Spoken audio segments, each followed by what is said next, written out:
hands-on learning for students in this department in Rad Sci really is helpful because it gives them kind of the idea as they're positioning patients and as they're working with patients. In the long term, they have a good understanding of the underlying anatomy, and that's why we've been doing the ultrasound stuff today. They've had a cadaver lab that they've been experiencing, which gives them a perspective of where things are in the body and how things can get affected by the job that they are ultimately going to be doing. I think it's really interesting to see them get excited about like what they are doing and see how everything kind of comes together. And I think that's the benefit of the hands-on stuff like ultrasound or cadaver work, is that they can kind of synthesize all the different topics that they have, and they just get really excited about it, and they get a big smile on their face, and they just really get to enjoy the work that they're doing.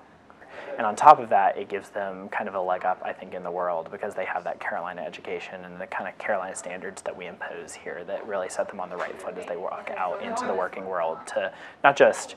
know their stuff, but to treat people well and to have kind of the Carolina experience that we have and the type of people that we cultivate here at the School of Medicine.